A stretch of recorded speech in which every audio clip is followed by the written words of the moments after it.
Doctor Sunil Karpe जी के सानिध्य में साईं बाबा की महिमा को आत्मसात कर आध्यात्मिक जीवन जीने की कला सीखें। देखिए साई वाणी आस्था भजन पर प्रतिदिन प्रातः 7:20 बजे, आस्था पर प्रत्येक रविवार प्रातः 8:20 बजे। संपर्क सूत्र 9604050607।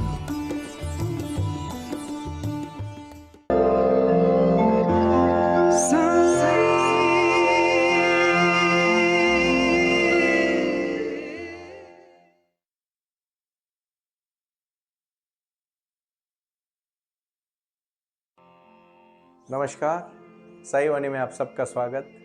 प्रारंभ करो और जारी रखो, इसी विचारधारा से साई वाणी को प्रारंभ किया और लगभग 4 महीने पूरे हो चुके हैं।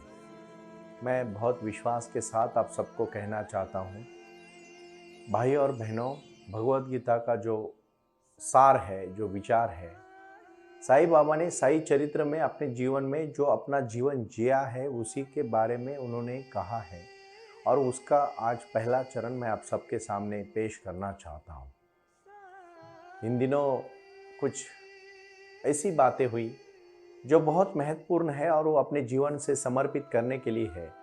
मैं आपको इतना ही कहना चाहता हूँ, वो आए और आकर चले गए, मौन रहे और कुछ कह गए। कुछ था जो बिन बाटे ही बढ़ गया, जल उठे दिए और अंधेरा झट गया। ये अंधेरा झटना है, मतलब अपने जीवन में लक्ष्य को पाने के लिए, अपने जीवन में सुख शांति समाधान, हर चीज में एक एक चीज का अहमियत है और महत्व है, वो है अपना जीवन। और अपना जीवन को शांति और सुख समाधान के साथ जीने के लिए साईं बाबा अपने भक्तों को आशीर्वाद देते हैं। बाबा ने जैसे शिरडी में पांव रखा, नीम के पेड़ के नीचे बाबा प्रकट हुए, ऐसा सब लोग कहते हैं। उनका जन्म और मृत्यु के बारे में तो है, लेकिन जन्म के बारे में कहीं लिखित नोंद नहीं है। लेकिन मैं कहना चाहता हूं, महापुरुष ऐसे ही प्रकट होते हैं। भगवान कृष्ण से लेके राम तक और मोहम्मद से लेके कबीर तक जो भी महापुरुष जन्मे, जो भी भगवंत प्राप्त हुए, उन्होंने किसी ने मानव के माध्यम से जन्म लिया और कोई ने प्रकट के कारण से जन्म लिया। लेकिन उनको कल्याण एक ही था, मानव जात का कल्याण करना, लोगों का कल्याण करना। उनके जीवन में अंधेरा अगर है तो उसमें प्रकाश डालना, यही तो हमारा हो रहा है। हम एक तरफ से लोग वही चाहते हैं, जो इंसान बुरा कर्म करता है उसको भी भगवान सब कुछ देते हैं और जो अच्छा कर्म करता है उसको भी भगवान सब कुछ देते हैं। तो मेरे मित्र ने अभी मुझे इस कार्यक्रम में पूछा कि सुनील जी, ऐसा क्यों होता है कि बुरे कर्म वाले को भी भगवान शक्ति क्यों देते हैं? मैं इतना ही कहना चाहता हूं, धर्म, अर्थ, काम और मोक्ष, ये 4 पुरुषार्थ है। ये 4 पुरुषार्थ के लिए जीने के लिए इंसान पूरी जिंदगी लगा देता है। धर्म का कार्य भी होना चाहिए, अर्थ का कार्य भी होना चाहिए, पुरुषार्थ काम का भी कार्य होना चाहिए और मोक्ष का भी कार्य होना चाहिए। लेकिन हमारा वैसे होता नहीं। जब हम ध्यान में बैठते तो मन में बुरे विचार आना शुरू होते। जब बुरे विचार करते तो ध्यान की लक्ष्य लग जाता है। कोई भी इंसान किसी चीज पे स्थैर्य नहीं कर पाता क्योंकि वो दिशा में चलना नहीं चाहता। उसकी बहुत बहुत समस्या क्रिएट होती है, उसके जीवन में वो समस्या से घिर जाता है। मैं खासकर उन्हीं लोगों के बारे में बातचीत करना चाहता हूं जो अध्यात्म से जुड़ना चाहते हैं लेकिन जुड़ नहीं पाते। बहुत ऐसी चीजें हैं। आज का इस साई वाणी का लक्ष्य है, अपने जीवन का एक ही ध्यान होना चाहिए और वो है परिपूर्णता, सम्यक जीवन। जीवो सम्यकता के साथ, अति वर्जते। अति कुछ भी नहीं करना है, जो भी करना है प्रमाण में करना है, सम्यक के साथ करना है। और इसी को मैं साई वाणी में प्रारंभ करते हुए कहना चाहता हूं, भाई और बहनों, आज मैं छोटी सी कहानी से आपको शुरुआत करूं। कहानी बहुत प्रीतिपूर्ण है, आप ठीक से उसको समझ लीजिएगा। एक बार एक इंसान शिवजी की बहुत बड़ी आराधना करता है और फिर शिवजी उसको प्रसन्न हो जाते हैं। शिवजी कहते हैं, देख, तूने मेरी इतनी आराधना की, जीवन का इतना महत्वपूर्ण समय मेरे लिए व्यतीत किया, मैं तुझे प्रसन्न होता हूं। और एक छोटा सा शंख उसको वरदान में दिया जाता है और उसको कहा जाता है कि तू ये शंख से जो भी मांगेगा उस चीज आपके सामने हाजिर हो जाएगी। वो सोचता है भगवान बोल रहे सही है गलत है, देखना चाहता है और फिर कहता है, और उसी समय वो बोलता है कि मुझे घर, गाड़ी, बंगला, मकान सब कुछ चाहिए। सब कुछ हाजिर हो जाता है, खुशी के साथ जिंदगी जीता है। एक दिन उसके महल में एक बहुत बड़े ऋषि आते हैं जो बहुत तपस्या करे हुए थे, नामचीन ऋषि होते हैं। और उस ऋषि के पास एक झोला होता है, वो झोले में एक बड़ा शंख होता है। जो उसके पास शंख होता है उससे डबल बड़ा, गुना दुगना बड़ा शंख उसके पास होता है। और वो ऋषि, वो महान ऋषि, तपस्वी ऋषि उसको बहुत संभाल संभाल के रखता है। तो ये इंसान पूछता है कि वो शंख में ऐसी क्या खासियत है, आप इतना संभाल संभाल के क्यों रख रहे हो उसको? तो वो ऋषि कहता है ये शंख बहुत महान शंख है, ऐसा साधारण शंख नहीं है। यह शंख ऐसा है, अगर मैं इसको कुछ चीज मांग लेता हूं तो वो दुगनी 2 चीजें दे देता है। तो इस आदमी के जो महल में पहले जिसका महल था उसके मन में लालच पैदा होता है। वो कहता है मेरा तो शंख छोटा है, ये तो बहुत बड़ा शंख है, और सच में ये शंख दुगनी चीजें देता है, 2 चीजें देता है। एक मांगू तो 2 देता है, एक महल मांगा तो 2 महल मिलते, एक गाड़ी मांगी तो 2 गाड़ी मिलते। तो वो बहुत खुश हो जाता है, उसके मन में लालच पैदा होता है। वो कहता है महाराज मुझे क्षमा करें, आप तो ज्ञानी है, तपस्वी है, महान है, मेरी एक विनती है आपसे। क्या विनती है? विनती यह है कि आप मेरा छोटा शंख ले लें और मुझे वो बड़ा शंख दे दें। तो आप तो तपस्वी है, आपको तो क्या इसकी जरूरत नहीं है, मुझे मेरा छोटा ले ले, मुझे उसकी जरूरत है, मुझे दे दे। वो जैसे कहता है आपकी जैसे आपकी मर्जी, और वो बड़ा शंख उसको देता है और अपना छोटा शंख उसको दे देता है। और वो सुबह सुबह वो ज्ञानी तपस्वी पुरुष वहीं से निकल जाता है। फिर थोड़े समय के बाद सूरज जैसे उगने लगता है, उसके बाद वो बोलता है कि मुझे 2 महल चाहिए। तो शंख तुरंत सामने से बोल देता है 2 क्या मांगता है पगले, 4 दे देता हूं। वो तो खुश हो जाता है। फिर थोड़े समय के बाद बोलता है मुझे 4 गाड़ियां चाहिए। बोले 4 क्या मांगता है पगले, 8 गाड़ियां दे देता हूं। सिर्फ बातें, एक्चुअली कुछ भी नहीं। तो वो सोचता है कि ऐसा क्या हो रहा है। शाम तक वो मांगते चला जाता है चीजें के नंबर बढ़े जाते हैं, लेकिन चीजें नहीं मिलती। बोलते हैं ना, बोलने वाले ही बहुत कुछ होते हैं, करने वाले बहुत कम होते हैं। भगवान का भी यही है। हमें प्रसन्नता से जो हमारे पास नैसर्गिक शक्तियां मिली है उनकी तरफ ना हमारा ध्यान जाता है, हम सिर्फ दूसरों की तरफ देख के हमारी पूरी जिंदगी बर्बाद कर लेते हैं। साईं बाबा अपने भक्तों को पहले कहते हैं कि जैसे मैंने कहा अहंकार, उसके मन में अहंकार आया, लालच आया, ग्रीड आई कि मेरा छोटा शंख मुझे एक चीज देता है जो असली है, लेकिन वो नकली के पीछे भागते हैं कि जो सिर्फ बातें करते हैं। भाई और बहनों, ये बात को आप समझो। इस बात को मैं अवेयर करना चाहता हूं अध्यात्म की तरफ से कि इंसान की शक्ति में ही भक्ति है और भक्ति में ही साधना है। विज्ञान के साथ जोड़ोगे, श्रद्धा जरूर रखो, लेकिन उस तरह से पीछे मत भागो जो चीज असली नहीं है। असली और नकली की परख होनी चाहिए। मैं छोटी सी और एक कहानी कहना चाहता हूं। कहानी से मुझे बोध और संदेश देना होता है। वो जो बोध देना है वो जरूरी बोध है अपने जीवन में लाने के लिए। एक बहुत बड़ा ऐसा है ऋषि जो आगे जाके ज्योतिष के नाम से पूरे विश्व में प्रख्यात होता है, और वो ज्योतिष होता है उस शहर का बहुत बड़ा। वो आकाश के तारे देख के भविष्य गिनता है। ऐसे ही वो एक गांव से दूसरी गांव में रात में आकाश के तारे देख देख के चलता है और नीचे खड्डा आता है, उस खड्डे में गिर जाता है। खड्डे में जैसे गिरता है, अंधेरी रात होती है, सिर्फ तारे ऊपर दिखते हैं, लेकिन खड्डे में गिरने के बाद वहां उसको आजू बाजू में कोई नहीं दिखाई देता। लेकिन उसी खड्डे के बिल्कुल बगल में एक छोटी सी झोपड़ी होती है। वो झुग्गी झोपड़ी होती है। उस झोपड़ी में एक बूढ़ी औरत रहती है। वो जोर जोर से आवाज देता है तो औरत रात में उसके पास चली आती है और कहती है कैसे गिरे बेटा?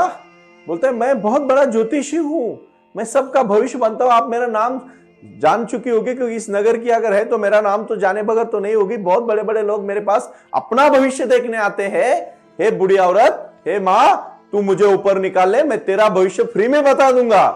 वो बूढ़ी औरत हंसती और कहती है तू दूसरों का भविष्य बताता है, तुझे ये तेरा भविष्य पता नहीं कि तू आगे जाके खड्डे में गिर रहा है, तू क्या मेरा भविष्य बताएगा? मुझे तेरे भविष्य को नहीं जानना है। मैं तुझे ऊपर निकालती हूं, लेकिन मुझे तेरे से कुछ भविष्य नहीं जानना है। कोई किसी का भविष्य नहीं बना सकता भाई और बहनों, अपने को ही अपना भविष्य बनाना है। इसीलिए साईं बाबा अपने भक्तों को मार्ग दिखाने का काम करते हैं, राह दिखाने का काम करते हैं, जीवन में लक्ष्य पाने का काम करते हैं। क्योंकि कुछ कर गुजरने के लिए मौसम नहीं मन चाहिए, साधन तो जुट जाएंगे, संकल्प का धन चाहिए। ये बहुत बड़ी विचारधाराएं हैं।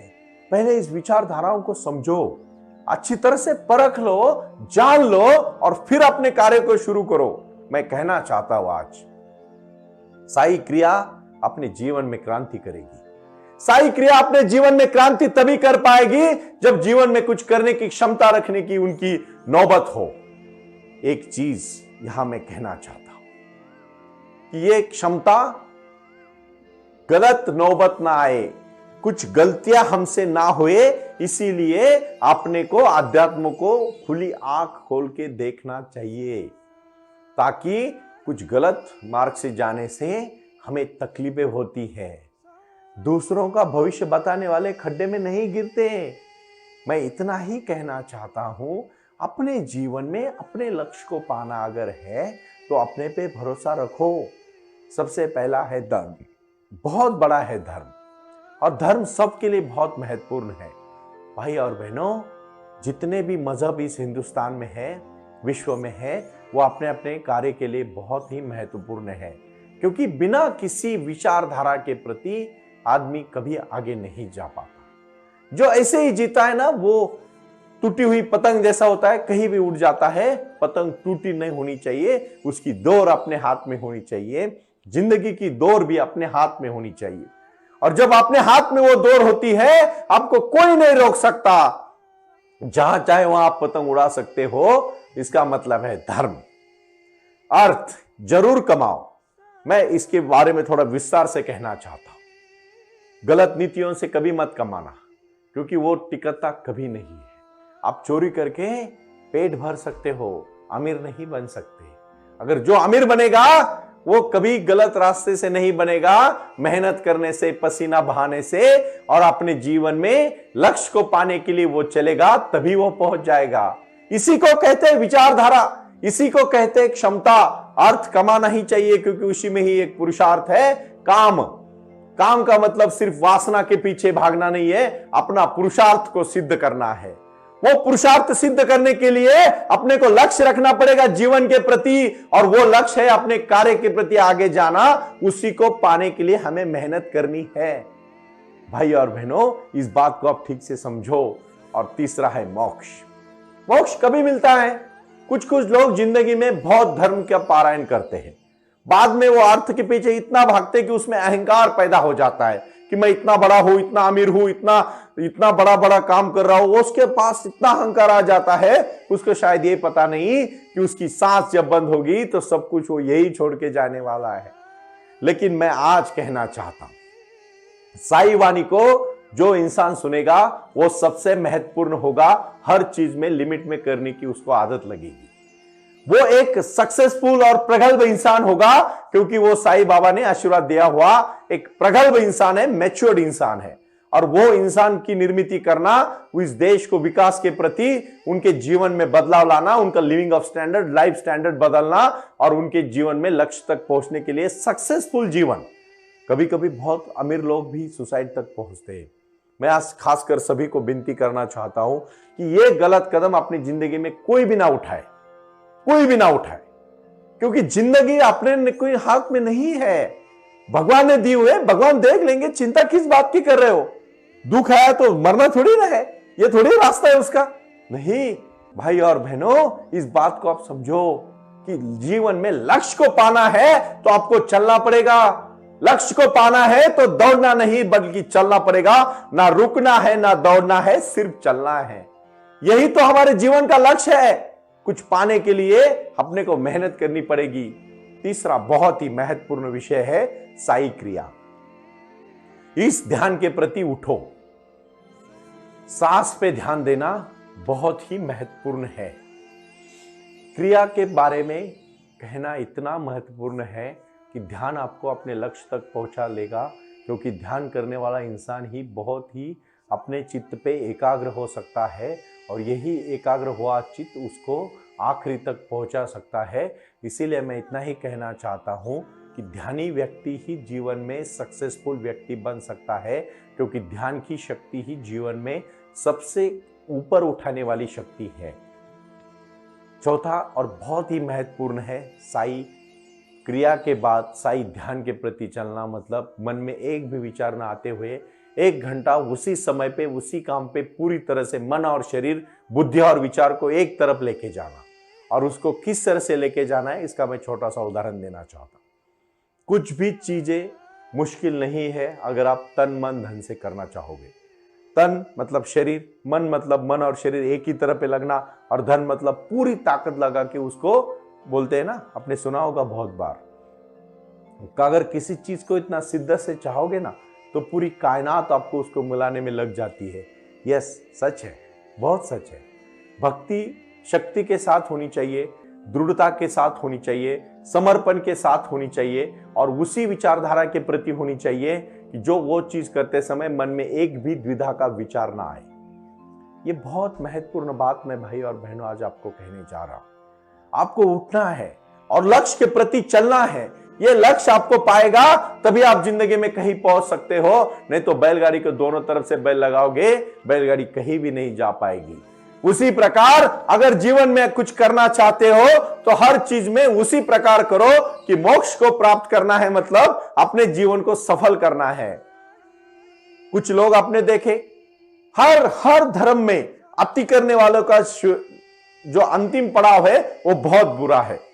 कुछ लोग बहुत इतने, गौतम बुद्ध जब ज्ञान को प्राप्त हुए उसके पहले वो 6 साल एक चावल का दाना खा के रहते थे और पूरी तरह से थक गए। निरंजना नदी को पार करने लगे तो छोटे से घुटने तक के पानी में वो गिर पड़े, वो पार नहीं कर पाए।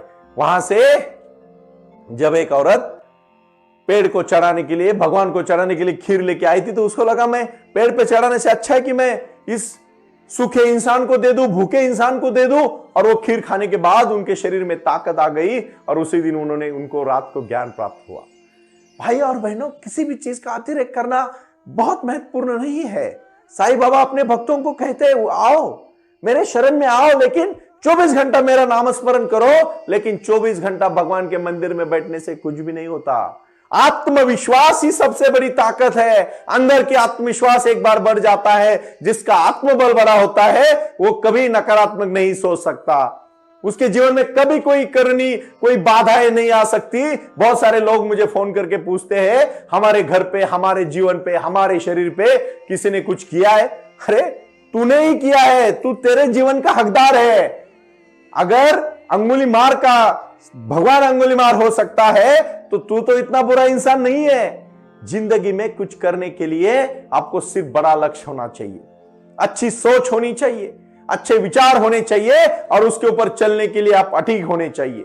आपकी दृढ़ता ही बहुत कुछ करने के लायक है। इसलिए मैं कहना चाहता हूं, आप कहीं बाहर मत ढूंढो।